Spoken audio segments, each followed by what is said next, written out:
What's up, everybody? It's Brian from USA.Patriot.Cards, and today I am bringing you a frustration post. Well, not a frustration post. I'm bringing you just a little piece of what I'm thinking about today after the NFL weekend, kind of where things stand, some concerns I have, some hopes I have, some reflections on where that weekend left us and where we're headed, and also, man, look at that. Can't really see it upside down. How about the gold field level Mahomes and a slab chain? Look at that thing sparkle. If you haven't seen these are very popular at the Dallas Card Show. I'm sure they've made their way around the country, but they are a product of Show Your Slabs. I actually got my son one of these. He doesn't know yet because it's a Christmas gift, so don't tell anybody. With a special card that I'm going to give him for Christmas. These are cool. These are fun. And I'm going to flex this at the next show. And if somebody snatches it off of my neck, then I'm going to have to get out my Show Your Slab pistol. And no, I'm just playing. I probably won't. This is just fun. On Black Friday, I got 2 of them. They had a 25% off sale or something. Anyway, let's talk about the NFL weekend. Off the top of my head, I'm speaking of players that I'm invested in, so I'm looking at it through my lens. Lamar Jackson is down. I think he is. This is the second week he hasn't played, which I got off a bunch of my Lamar Jacksons, so that's not something that necessarily affects me. Davis Mills came back in the game and played a little bit against the Cowboys. I bought this at a show a while back for dirt cheap, and it's still down. I'm still down from dirt cheap. I guess there's a layer beneath dirt cheap, but I don't know. It's good to see him back. I mean, the Texans are probably going to end up with a really high draft pick. So whether or not they trade Mills to somebody or they just roll with him for another season or two, I mean, I think he still has a pretty decent future in the NFL. I think he's still going to get looks. So it was nice to see him back out there. Let's see. What else was on the NFL docket? I know that Kyler Murray got carted off, which I have one. I'll show you my Kyler Murray. It's a really cool card.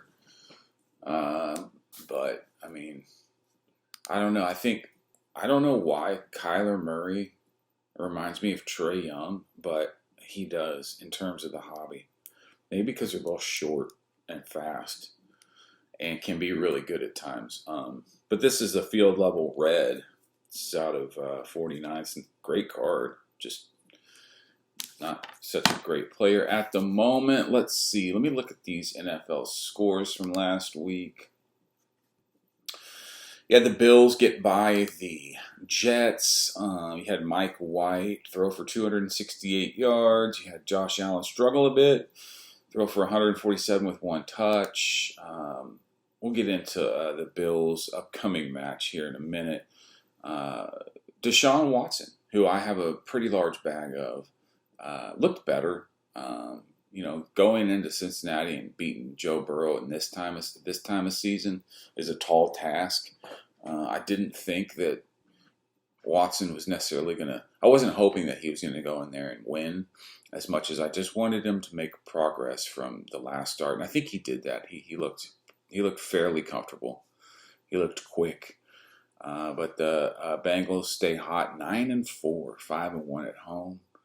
I don't know if there's a hotter team right now than the Bengals and Joe Burrow. So congrats to all the Joe Burrow holders out there. If you picked him up during the dip, congrats. That was great. It was huge.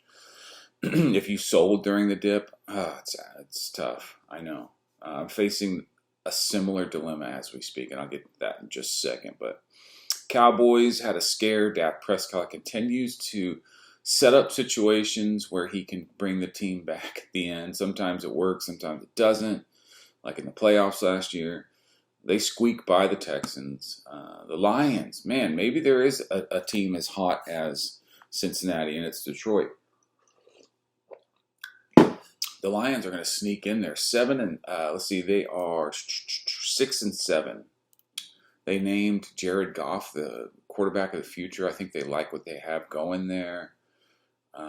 Man, this guy. What a performance from Trevor Lawrence. I have 2 optic rookie tickets, both on card. This one's out of 75, and this one is the base variation. And these were down for a minute, but I would suspect that they're on their way back up. Let's see. The game, the Jaguars beat the Titans 36-22, and Trevor Lawrence threw for 368 yards and 3 touchdowns. Wow.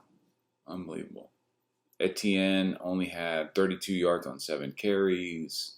Evan Ingram had 2 touches. Zay Jones and Trevor Lawrence had a rushing touchdown as well. He's going to go into the offseason, barring some, crazy event, as probably the hottest young quarterback going.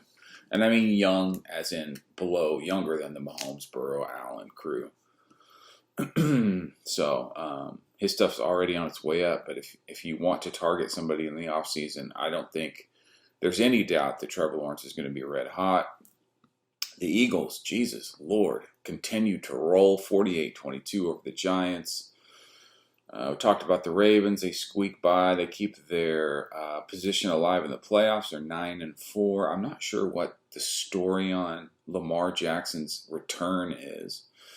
The Chiefs got out to a huge lead in Denver and then had to hold on late. If you didn't see this play, wow, talk about just Mahomes magic. Check this out. Something like that if he calls his plays to the opposite side. Mahomes, he'll just chuck it ahead, and it's caught. McKinnon has that next gear. Touchdown on a full sprint to the end zone. And let's see, Sam Darnold officially moved to 2-0 as the Seahawks get shut out at home. Sam Darnold is somebody that I've been picking up,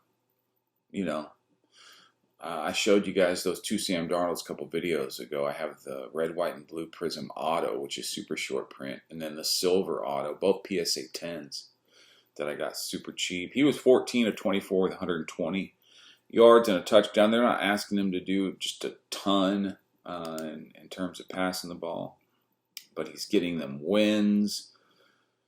Cardinals last night, we talked about Kyler getting carted off. Patriots keep their playoff position somewhat alive at 7-6, and then we move into the Tua situation that I'm currently facing. Tua and the Dolphins moved to 8-5 with a 17-23 loss to the newly discovered San Diego Chargers and Justin Herbert. I mean, if you ever doubted Justin Herbert, shame on you. When he has his weapons, he's as good as anybody. Maybe not quite as good as Pat Mahomes, but anybody else, good as anybody else. They get by the Dolphins, who mostly look lost on the night outside of 2 Tyreek Hill touchdowns, one including a rugby-style pickup on a ball that came out of a scrum. People were on the ground trying to jockey for this ball, and it just popped out. He sees it on the ground. He picks it up and runs it in 60 yards for a touchdown. Tough, right? With pads on. Exactly. Well, here he is again in the run up the middle. He fights for the first down, but he lost the ball. Gilman kicked it out. It's still free. Tyreek's got to look out. Tyreek Hill might go. Tyreek Hill was right on the spot, and he's gone for a touchdown. Unbelievable. Unbelievable, Tyreek. And then later in the game, he had another 60-yard touchdown on a pass from Tua, in which the DB got his feet tangled up and fell. Coming into tonight. 3rd and 5. Shortest distance on the 3rd down. They try to go the distance, and they will. Sheeta, cheat code again. Tyreek touchdown. And I don't know if you've been paying attention to the Dolphins' schedule, but it's been brutal the past 3 weeks. I knew coming in this was going to be a tough stretch of December football for Miami. I was just hoping they weren't going to get swept in this 3-game stretch when they were at San Francisco, at San Francisco, at San Diego, and then this week on Saturday night, NFL Network prime time at Buffalo. So you got 3 really tough games late in the year, and 2 out on the West Coast back to back. Did they even come home, or did they just stay out there? So Tua's stuff is definitely. People are saying Tua's a bum now. He went from legit MVP candidate to Tua's a bum. Tua's a bum. Tua's a bum. And when I picked these up before the season, it was really between Tua and Hurts, and I thought Tua's the better play, and he has Tyreek and Waddle, and everything played out just like I thought until, well, actually everything has played out exactly. Everything has played out exactly as I thought all the way up to this point. I knew they were going to struggle in this 3-game stretch. The silver is down. The orange, there's not a ton of 10s. It's kind of low popped out of 249, so it's steady right now. The blue is down. It's unnumbered. And then, of course, the blue ice, gorgeous card. It remains relatively unaffected to this point. I think the last comp on this was 2750, and I'm way up from where I got that. But I can't decide if I should try to move out of these into something else, if I should just hold them and hope, whether or not I believe in Tua. It's tough. It's tough. I mean, every NFL season and every NFL quarterback is going to have their ups and downs, and you've got to be able to be prepared. You can't just sell every time somebody has a 1 or 2 bad games in a row, and you can't just buy every time somebody has a game like Justin Herbert or Trevor Lawrence just had. You kind of have to have a macro vision of what you believe the players and the teams to be, and I believed that Tua was going to be a quarterback on the rise, playing for his NFL future. And so what if he had 2 back-to-back games in which he didn't look great, right? I mean, I think there's an outside chance that they go up to Buffalo. It's a divisional game. And even in the cold, even in the snow, they beat them. So who is going to be front and center for that game, rooting for his bag of Tuas. And then, here's how it always happens. You start teetering on whether or not you want to keep a guy or not, or you want to move from him. And then something good happens in which another window opens for you to get off of that player. But then you're like, well, I like him now. I mean, he's great now. So I'm sure if they did win in Buffalo, that would happen to me. But come on, Tua. You can do it, bud. You can do it. God, these Polynesian, Hawaiian guys are tough as nails. There's no question that he's up for it. He has the toughness.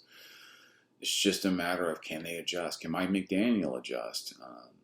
And that the Buffalo Bills are going to be at home, defending their home field after the Miami Dolphins for the earlier season loss that they had in Miami. So it's going to be a good game.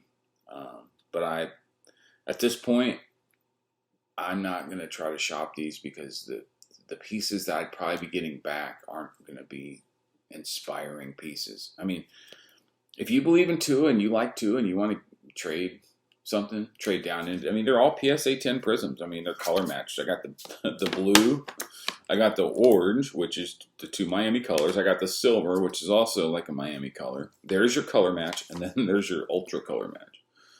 So, gorgeous Tua cards. I'm not looking to give them away, but I don't know. If you have an idea on trading me something, I'd listen. But if not, I'm just going to have to become the biggest Dolphins fan there ever was. And I've been listening to a lot of Dolphins podcasts, and people are mixed on Tua. I think they'll always be mixed on Tua. And when you really look at NFL quarterbacks, it's hard to be consistent, which is why Mahomes continues to just impress every week in and week out. Even Josh Allen has been struggling this season. I mean, they barely got by the Jets. So they're primed to be taken down twice by the Dolphins. I'm going to be rooting for that, even though I have a couple nice Josh Allens. It's the places that you find yourself in this hobby when you are, rooting for this side, not that side, even though you have vested interest in both sides. So right now I'm rooting for Tua. Enjoy watching Trevor Lawrence do his thing and wondering when these will ever be relevant again. Thanks for watching, guys. I appreciate it. We will see you on the next one. Until then, bye.